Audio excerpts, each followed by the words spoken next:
ಇದೇ ಕ್ರೈಮ್ ಅಂದ್ರೆ ಕಾರ್ಯಕ್ರಮಕ್ಕೆ ಸ್ವಾಗತ. ನಾನು ಉಮರ್ ಫಾರೂಕ್.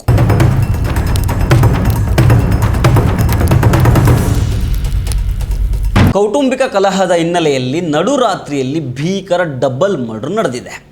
ತನ್ನ ಜೊತೆಗೆ ಮನೆಗೆ ಬರೋದಕ್ಕೆ ನಿರಾಕರಿಸಿದ್ಲು ಅನ್ನೋ ಒಂದೇ ಒಂದು ಕಾರಣಕ್ಕೆ ಕೋಪೋದ್ರಿಕ್ತನಾದ ಪತಿಯೊಬ್ಬ ತನ್ನ ಪತ್ನಿ ಹಾಗೂ ಆಕೆಯ ತಂಗಿಯನ್ನ ಅಮಾನುಷವಾಗಿ ಕೊಚ್ಚಿ ಕೊಲೆ ಮಾಡಿದ್ದಾನೆ. ಬೆಂಗಳೂರು ಗ್ರಾಮಾಂತರಕ್ಕೆ ಅತ್ಯಂತ ಹತ್ತಿರವಿರುವ ಚಿಕ್ಕಬಳ್ಳಾಪುರ ಜಿಲ್ಲೆಯ ಚಿಂತಾಮಣಿ ನಗರದ ಜೆ ಕಾಲೋನಿಯಲ್ಲಿ ಈ ರಕ್ತಸಿಕ್ತ ಘಟನೆ ನಡೆದಿದೆ. ಕೊಲೆಯಾದ ದುರ್ದೈವಿಗಳನ್ನು 25 ವರ್ಷದ ಶಮಾ ಮತ್ತು ಆಕೆಯ ತಂಗಿ 18 ವರ್ಷದ ರೇಷ್ಮಾ ಅಂತ ಗುರುತಿಸಲಾಗಿದೆ.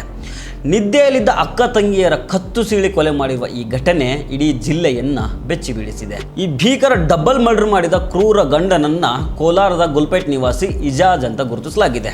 30 ವರ್ಷ ಇವನಿಗೆ. ಈತ ಕೊಲೆ ಮಾಡಿದ ನಂತರ ತನ್ನ 3 ಸಣ್ಣ ಮಕ್ಕಳನ್ನ ಬೈಕ್ನಲ್ಲಿ ಕೂರಿಸ್ಕೊಂಡು ಕೋಲಾರಕ್ಕೆ ಪರಾರಿಯಾಗಿದ್ದ. ಆದರೆ ಆ ಬಳಿಕ ನಡೆದಿದ್ದ ಬೇರೆ. ಕೊಲೆಗಾರ ಇಜಾಜು ನೇರವಾಗಿ ಪೊಲೀಸ್ ಠಾಣೆಗೆ ಹೋಗಿ ಶರಣಾಗಿದ್ದಾನೆ. ಅಷ್ಟಕ್ಕೂ ಈ ಸುಖಿ ಸಂಸಾರದಲ್ಲಿ ಬಿರುಗಾಳಿ ಎದ್ದಿದ್ದಾದ್ರೂ ಯಾಕೆ? ಈ ಭೀಕರ ಹತ್ಯೆಯ ಹಿಂದಿನ ಅಸಲಿ ಕಾರಣ ಏನಿರಬಹುದು? ಸಂಪೂರ್ಣವಾಗಿ ಹೇಳ್ತಾ ಹೋಗ್ತೀನಿ. ಈ ವಿಡಿಯೋವನ್ನು ಕೊನೆಯ ತನಕ ಮಿಸ್ ಮಾಡದೆ ನೋಡಿ.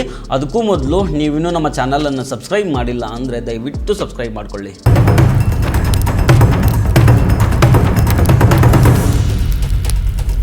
ಪೊಲೀಸ್ ತನಿಖೆ ಮತ್ತು ಸ್ಥಳೀಯರ ಮಾಹಿತಿಯ ಪ್ರಕಾರ ಕೋಲಾರದ ಗುಲ್ಪೇಟ್ನ ನಿವಾಸಿಯಾದ ಇಜಾಜ್ ಮತ್ತು ಶಮಾ ಅವರಿಗೆ ಸುಮಾರು 8 ವರ್ಷಗಳ ಹಿಂದೆ ಮದುವೆ ಆಗಿರುತ್ತೆ. ಈ ದಂಪತಿಗೆ 2 ಗಂಡು ಮತ್ತು 1 ಹೆಣ್ಣು ಮಗು ಸೇರಿದಂತೆ ಒಟ್ಟು 3 ಜನ ಮಕ್ಕಳಿದ್ರು. ಆರಂಭದಲ್ಲಿ ಚೆನ್ನಾಗಿಯೇ ಇದ್ದ ಇಜಾಜು ದಿನ ಕಳೆದಂತೆ ಕುಡಿತ, ಗಾಂಜಾ ಮತ್ತು ಜೂಜಿನ ಚಟಕ್ಕೆ ಬಿದ್ದಿದ್ದ ಅಂತ ಹೇಳಲಾಗ್ತಾ ಇದೆ. ಇದರಿಂದಾಗಿ ಆತ ಸಂಸಾರವನ್ನು ಸರಿಯಾಗಿ ನೋಡ್ಕೊಳ್ತಾ ಇರಲಿಲ್ಲ. ಹೆಂಡತಿಗೆ ದೈಹಿಕವಾಗಿ ಮತ್ತು ಮಾನಸಿಕವಾಗಿ ತೀವ್ರ ಕಿರುಕುಳ ಕೊಡ್ತಾ ಇದ್ದ. ಗಂಡನ ಕಾಟ ತಾಳಲಾರದೆ ಶಮಾ ಹಲವು ಬಾರಿ ಚಿಂತಾಮಣಿಯಲ್ಲಿದ್ದ ತನ್ನ ತವರು ಮನೆಗೆ ಬಂದ್ಬಿಡ್ತಾ ಇದ್ದು. ಪ್ರತಿ ಬಾರಿನೂ ಹಿರಿಯರು ಸೇರಿ ರಾಜಿ ಸಂಧಾನ ನಡೆಸಿ ಆಕೆಯನ್ನು ಮತ್ತೆ ಗಂಡನ ಮನೆಗೆ ಕಳಿಸ್ಕೊಡ್ತಾ ಇದ್ರು. ಆದರೆ ಇಜಾಜ್ ಮಾತ್ರ ತನ್ನ ವರ್ತನೆಯನ್ನು ತಿದ್ಕೊಂಡಿರಲಿಲ್ಲ, ಸರಿಯಾಗಿರಲಿಲ್ಲ. ಹೀಗಿರಬೇಕಾದ್ರೆ ಸುಮಾರು 4 ರಿಂದ 6 ತಿಂಗಳ ಹಿಂದೆ ಶಮಾ ಅವರ ತಾಯಿ ತೀರ್ಕೊಂಡಿದ್ರು. ತಾಯಿಯ ಅಂತ್ಯಕ್ರಿಯೆ ಮತ್ತು ಕಾರ್ಯ ಮುಗಿಸೋದಿಕ್ಕೆ ಅಂತ ಶಮಾ ಚಿಂತಾಮಣಿಯ ತವರು ಮನೆಗೆ ಬಂದಿರ್ತಾಳೆ.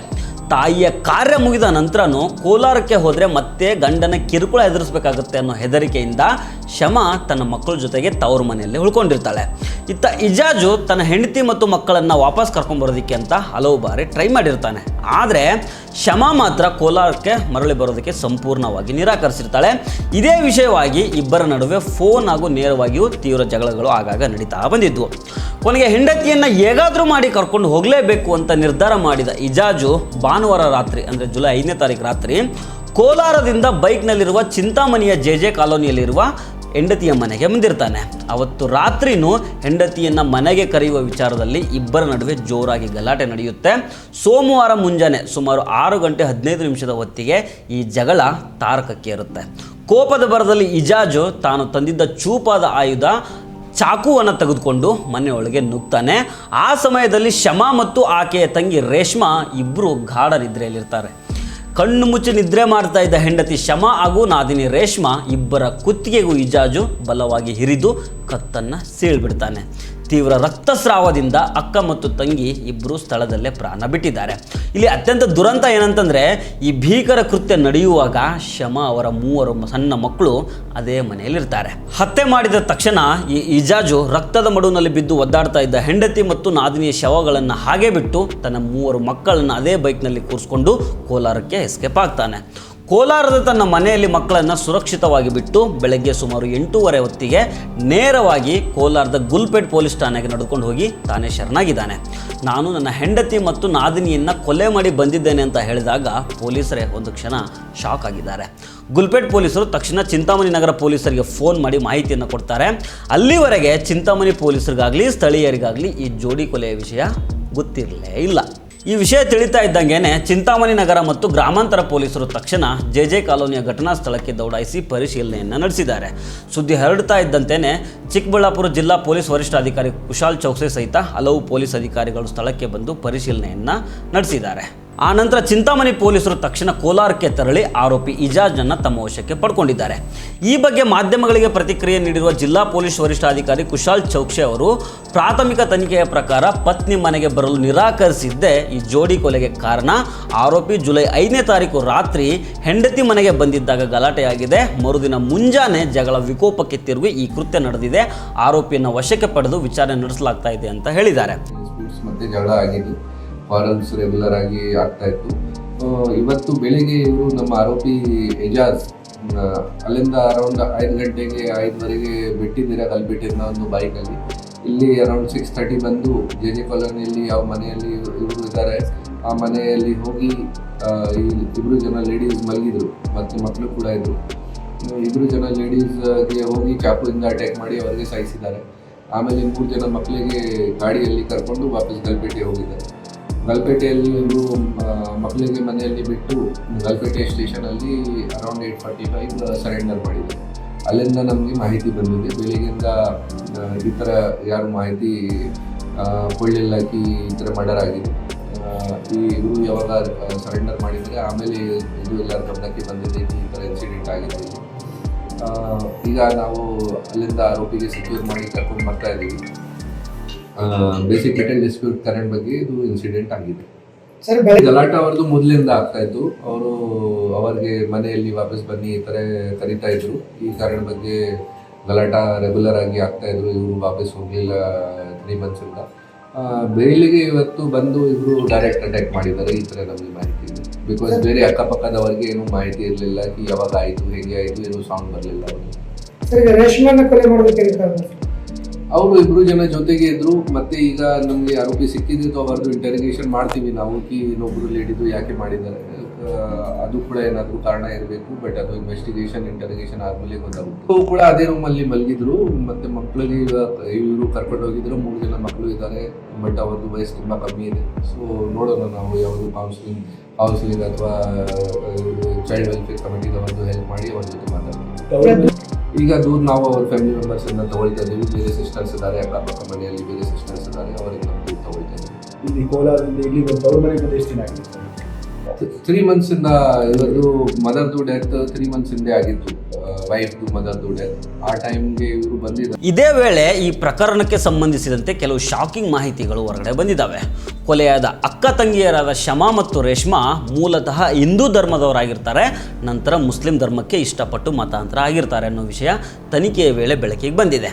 ಮತ್ತೊಂದು ಕಡೆ ಆರೋಪಿ ಇಜಾಜು ಗಾಂಜಾ ಮತ್ತಿನಲ್ಲೇ ಈ ಭೀಕರ ಕೃತ್ಯ ಎಸಗಿದ್ದಾನೆ ಅಂತ ಸ್ಥಳೀಯರು ಅನುಮಾನ ಪಡ್ತಾ ಇದ್ದಾರೆ. ಚಿಂತಾಮಣಿ ನಗರದಲ್ಲಿ ಇತ್ತೀಚೆಗೆ ಗಾಂಜಾ ಮಾರಾಟ ಮಿತಿ ಮೀರಿದೆ. ಪೊಲೀಸರು ಇದನ್ನು ತಡೆಯುವಲ್ಲಿ ಸಂಪೂರ್ಣ ವಿಫಲರಾಗಿದ್ದಾರೆ ಅಂತ ಸ್ಥಳೀಯ ನಿವಾಸಿಗಳು ತೀವ್ರ ಆಕ್ರೋಶವನ್ನು ವ್ಯಕ್ತಪಡಿಸ್ತಾ ಇದ್ದಾರೆ.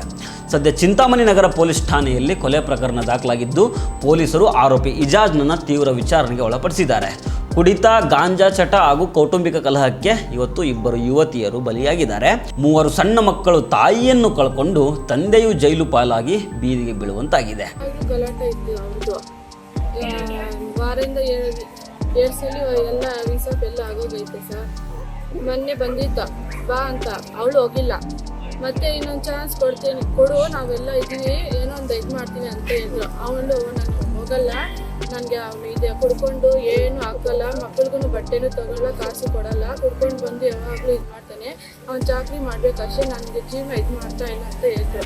ಮೊನ್ನೆ ಮಾತಾಡೋಕ್ಕೆ ಬಂದಿದ್ದಂತೆ.